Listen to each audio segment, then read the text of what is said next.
এখন অনুশোচনা বা তওবা করার প্রয়োজন কি, বিশেষ করে এই পবিত্র রমজান মাসে?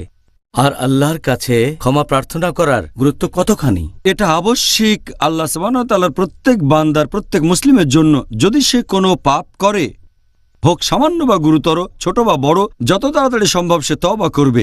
যে কোনো পাপ বা গুনার ক্ষেত্রে তওবা করাটা আবশ্যিক। আল্লাহ পবিত্র কোরআনে বলেছেন, সূরা নূর অধ্যায় নম্বর 24 আয়াত নম্বর 31, হে মুমিনগণ, তোমরা সবাই আল্লাহ তাআলার দিকে প্রত্যাবর্তন করো, যাতে করে তোমরা সফলকাম হতে পারো, যাতে সফল হতে পারো, বেহেশতে প্রবেশ করতে পারো। আল্লাহ এই কথা আবারও বলেছেন সূরা তাহরিম অধ্যায় নম্বর 66 আয়াত নম্বর 8, যে হে মুমিনগণ, তোমরা তওবা করো আল্লাহ সুবহানাহু ওয়া তাআলার কাছে বিশুদ্ধ তওবা।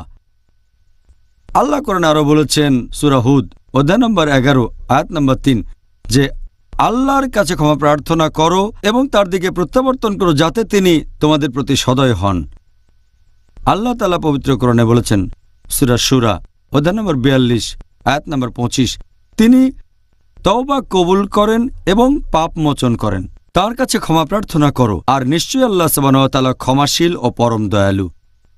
আল্লাহ পবিত্র কোরআনে বলেছেন সূরা মাইদা অধ্যায় নম্বর 5 আয়াত নম্বর 39, যদি একজন চোর অনুশোচনা করে আর নিজেকে সংশোধন করে, তওবা করে যদি নিজেকে বদলে ফেলে, তাহলে আল্লাহ সুবহানাহু ওয়া তাআলা তার তওবা কবুল করেন, কারণ আল্লাহ সুবহানাহু ওয়া তাআলা তো ক্ষমাশীল ও পরম দয়ালু।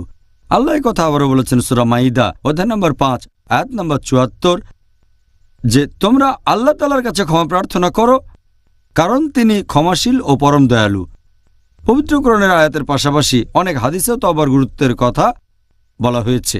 যেমন ধরেন, আমাদের নবী মুহাম্মদ সাল্লাল্লাহু আলাইহি ওয়াসাল্লামের একটা হাদিস আছে সহিহ বুখারীতে, খণ্ড নম্বর 8, বুক অব সাপ্লিকেশনস, হাদিস নম্বর 6307। আমাদের প্রিয় নবী মুহাম্মদ সাল্লাল্লাহু আলাইহি ওয়াসাল্লাম তিনি বলেছেন, আমি প্রতিদিন 70 বারেরও বেশিবার ক্ষমা প্রার্থনা আর তওবা করে থাকি।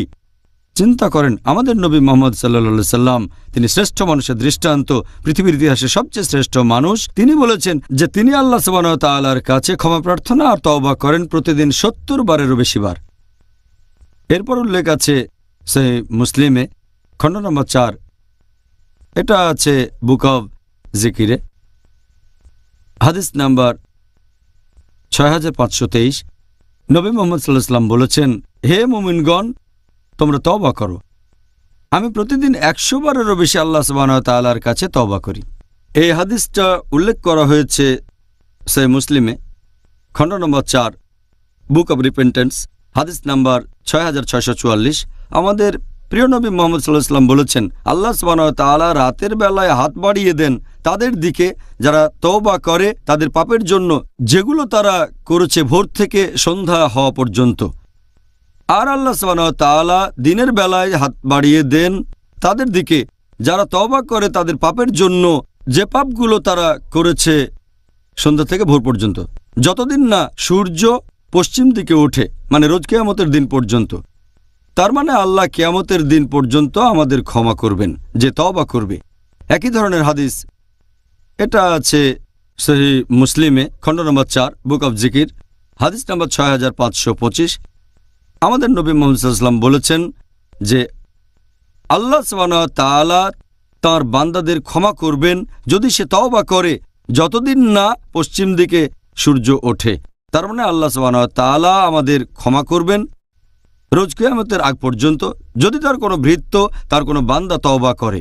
এছাড়াও উল্লেখ করা হয়েছে সহিহ বুখারীতে, খণ্ড নম্বর 8, বুক অব রিকাক, হাদিস নাম্বার 6438। আমাদের প্রিয় নবী মুহাম্মদ সাল্লাল্লাহু আলাইহি ওয়াসাল্লাম বলেছেন যে যদি কোনো আদম সন্তানকে দেয়া হতো 1 পাহাড় স্বর্ণ, সে তারপরও দ্বিতীয় একটা পাহাড় চাইত।